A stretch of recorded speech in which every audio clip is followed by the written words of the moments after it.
Nuruddin, a quick answer to this. What is the key factor, according to you, that will decide what happens on the 5th, 6th of November? There are two. One is sort of how the early vote goes. I mean, America has changed its voting patterns quite dramatically over the last couple of elections as more people have embraced early voting. Even as of the airing of this show, the estimates will be that something on the order of 40 to 45% of all registered voters have already cast their vote. Right? I mean, so Elon Musk on Twitter seems to suggest that the early voting suggests a Trump landslide. Is he bluffing? Yeah, I wouldn't believe anything Elon Musk has to say on pretty much anything at this point. Unfortunately, the credibility is gone. The patterns that Musk and Trump supporters are leaning on is that at least some of the early voting suggests that Republicans have really heavily shifted to early voting compared to election day voting, which was the case in 2020. On the other hand, high-quality surveys of early voters suggest that Kamala Harris leads among the early voters. So one interpretation is that there is a much higher level of vote switching among Republican registered voters towards Harris than was estimated. The other, of course, is that all of this is not particularly accurate and we're reading tea leaves when we should just wait for the results. But so you asked me what are the determinants. One is sort of how does that early voting break, right? If in fact, as in previous elections, Democrats do have an edge going into election day, that means that bodes well for them. On the other hand, if the early voting has really broken for Trump for some reason, that changes the interpretation possibly. Right. The second is that last minute get out the vote operation. And there, most analysts suggest that Harris has a much more elaborate GOTV, get out the vote operation, as one of your guests mentioned, has raised a lot more money that may now be invested in sort of a very manual, labor-intensive, go knock on doors, make a lot of phone calls in a way that the Trump campaign is less well-equipped to do in many things. So we'd expect that Trump will be using largely rhetoric to try and mobilize these voters.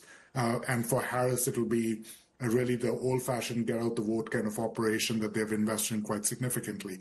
The Trump campaign relies pretty heavily on low information, irregular voters to turn out. I mean, so young men in particular, where Trump has a pretty significant advantage, are not your most consistent voters, right? I mean, just to indulge in broad generalizations, older women, especially older suburban women, which are now heavily pro-Harris, are really regular voters. They vote in every election, no matter what. And so this is where that get-out-the-vote operation in the last few days, this last week of the election, are going to be quite critical. Is a Trump presidency better for India than a Harris one? Kawal Sibal, you mentioned earlier that you believe there will not be significant changes, but as we saw, there was a certain chemistry that Prime Minister Modi seemed to have built with with Trump during his presidency, which was perhaps not quite the same during the Biden presidency. And we don't know how the Harris-Modi equation will run. Traditionally, Democrats have been much tougher on countries like India, on issues like Kashmir, on human rights. That, of course, you could argue was in a previous time. But either way, do you believe broadly a Trump presidency is better for India than a Harris one? Well, as I said earlier, that Biden's presidency was very good to us. And we gained a lot in terms of very many important areas of cooperation with the United States, especially in the technology area. I mean, the ICET, INDEX, and all that. These are the building blocks of real technological growth in India. And for that, the cooperation with the United States is vital. I mean, if you look around the world, where do you get these kind of technologies from? China, not Russia. Some European countries may have some technologies here and there, but in terms of the width that the United States has and the depth that the United States has, there's no other country. And therefore, United States relationship is very important to us. And as I said, this happened during Biden's presidency, and Biden personally was very gracious towards Prime Minister Modi. Invited him as a chief guest, and also he's addressed the U.S. Congress 2 times during his presidency, which is also unprecedented. On the other hand, Kamala Harris has not been particularly open to India. Prime Minister met her when he went there. He invited her to come to India. She did not come. which is a bit surprising. I thought that for our own presidency and our own ambitions, our own presidential ambitions, and our own vice presidency, if she had come to India, it would have given her a certain profile. She would have benefited from the growth of India-US ties also. But she chose not to do so.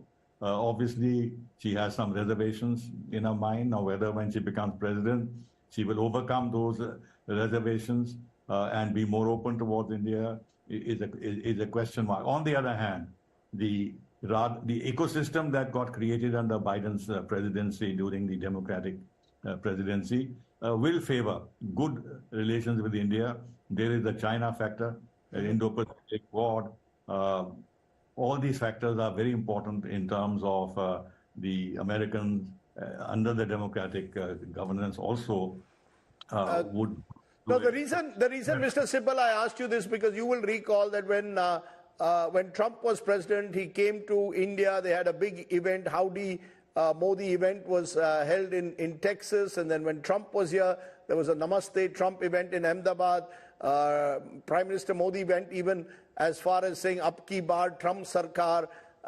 It didn't quite work out that way, but there seemed to be a personal chemistry.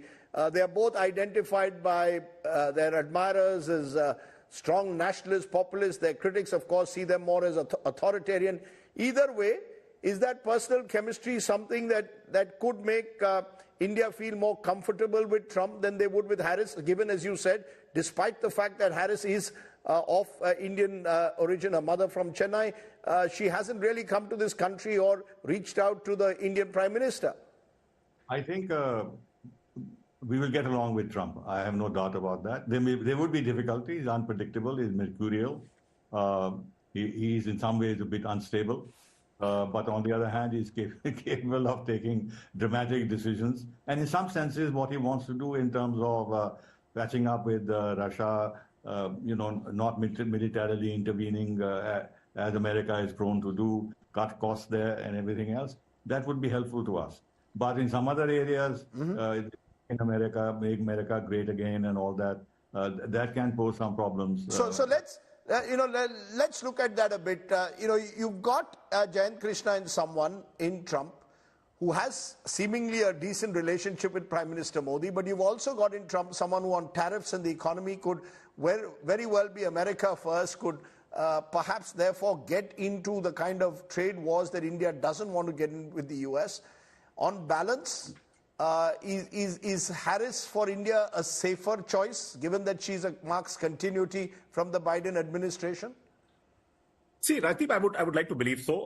Kamala Harris, although she's not known to have said much, on US's friendship, American friendship with India in the past. On the contrary, she has made some observations on human rights issues in India and so on and so forth.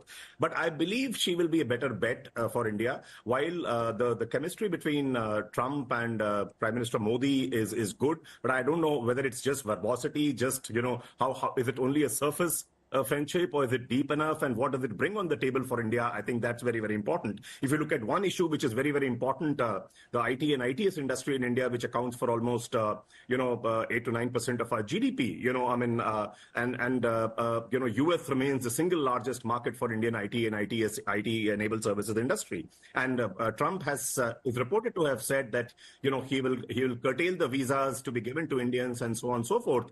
So I think this is while I know it is more of a posturing, American industry would not let him do that, or he may tweak the visa rules a bit here or there, or quotas a bit here or there. But you can't, because the fact is, America as a country should never lose sight of the fact that they're not doing any favor to Indians by giving visas to Indians. The fact is, so many IT and ITS Indians going to US, it makes their industry very competitive because of reasons of cost arbitrage, because of reasons of productivity, because of the reasons of skills, and we meet to a large extent there's America's skill deficit, I think. So I think my personal belief is Kamala Harris would be a better bet for India for a variety of reasons, and more than anything else, being very predictable and at the end of the day, I think the fact that her mother is from India and her Indian origin I think that would eventually play up in India's favor, although in the past that has not been the case, at least not been very apparent at all. Promit, what's your view? The fact that her mother is from Chennai or was born in Chennai, does that, when she was made vice president, there were lots of these profiles of Kamala Harris stressing on her Indian connection. It's not quite worked out that way. Do you see her as the traditional Democrat kind of president who will be tough on India when it comes to certain issues of human rights or religious freedom versus a Trump who may be tough on India when it comes to tariffs? I mean, look, I don't think it's the fact that she's of Indian ethnic origin or half Indian ethnic origin makes any difference.